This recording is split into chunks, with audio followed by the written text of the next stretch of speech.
Okay, this is Business AM. Now, advertising experts will tell you that a great brand has a core message which must be easy to understand. At the same time, it needs to be able to appeal to different groups, and it must mean different things to these very different people.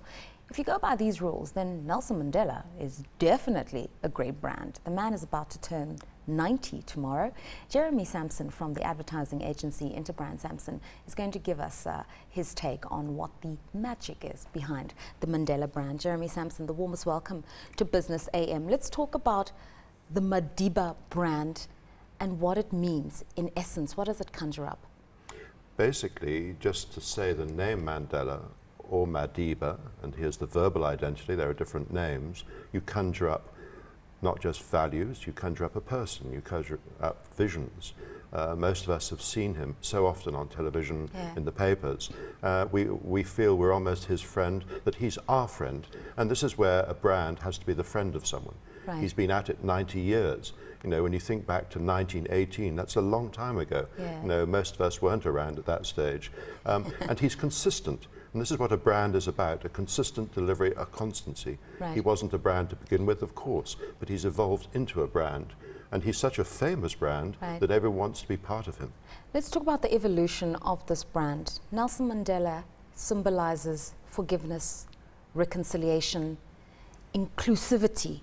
Everybody is loved, everybody is welcome, everybody has dignity. Now, people would say that's quite esoteric when you're trying to sell a product. How do you do it?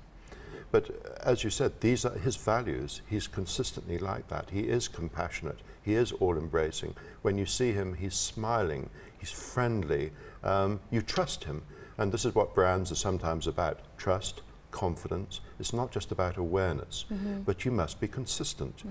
All great brands stumble from time to time, but you know what you're going to get. You know what you can expect, but you've got to stay relevant and keep freshening up almost, and he's done that. Okay, staying relevant, he has taken his prison number 46664 as the icon, for lack of a better word, of an AIDS campaign, a global AIDS campaign. Now, we've seen superstars, Will Smith, Annie Lennox, coming in to support that battle against AIDS, and his name, his number, is at the forefront of it. Tell us about that.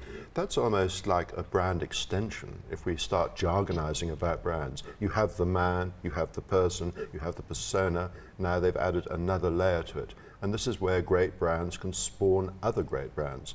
46664 is growing into being a brand, and that'll take time, but it's certainly well on the way. And as you say, endorsements, whether it's the endorsement of Mandela himself or these superstars, Bono, etc., that grows the momentum all the time.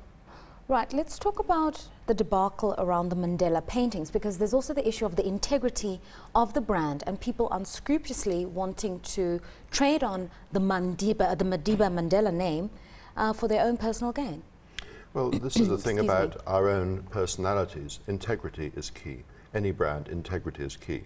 You know, the old Shakespearean statement, if you lose your reputation, you've lost all. Absolutely. And this is why he has lawyers to defend his name, to defend his reputation. He can do it as a person by not getting involved in things. In the case of art, I think he got into some company which in retrospect he would have preferred not to. But that's life. Things like this happen. But then you have to extract yourself quickly and move on. And that's what's being done. And he has some very good lawyers around him, because the protection of a brand is crucial. Right. The trademark, the name, the face, all these things. And that's applying to him as a person. Let's talk about that trademark. I mean, you'll go to small little shops in the Karoo, for lack of a better example, and you'll find the Mandela coffee shop, right?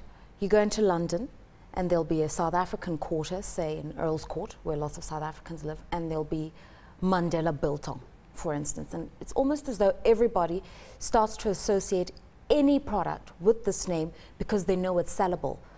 That's a trademark issue, and that's a question of not being able to protect the name, the brand, and its integrity. Well, that's right. If you start with something that's another's brand, no one's going to look at you. Say Mandela, wow.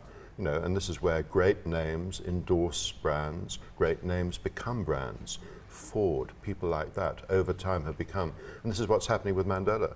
People think, we need a little bit of this, he can help us get a quick march on our competitors, let's use his name. And they'll do it unscrupulously. Right. This is where he has to have a team of people, and all great brands have teams of people. Beyond the lawyers though, Jeremy, who can institute the checks and balances? If I start a Mandela biltong shop, downtown Sandton, who's going to ensure that I cannot do that, that I do not do that, that I don't even dare just put up the sign outside my store? Well, a lot of people, as you say, do that. They stay underneath the radar. They think they won't be noticed. And when they are noticed and when they are challenged, and it's often only when they are challenged, then they'll withdraw. Right. You know, McDonald's, people like that coming to South Africa have had to fight long, expensive legal actions to protect their name or get their name back. But other people might say, but they weren't here, so why shouldn't I do it? And this is where, I guess, in a capitalist society, anything goes to a degree. Okay, let's talk about the other side, where Mandela is iconic, but not necessarily having the same level of meaning to everybody. There was the whole issue of erecting a Mandela statue on Trafalgar Square.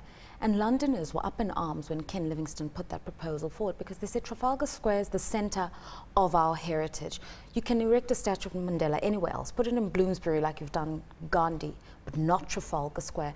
And people were a bit outraged. How could you do that to this international icon? And people said, this is the center of British heritage and we want to preserve it as such. Well, you're making a very interesting point. Certain brands have a different meaning in different parts of the world, different geographies, even different cultures. Nelson Mandela is a South African and Afro-African brand.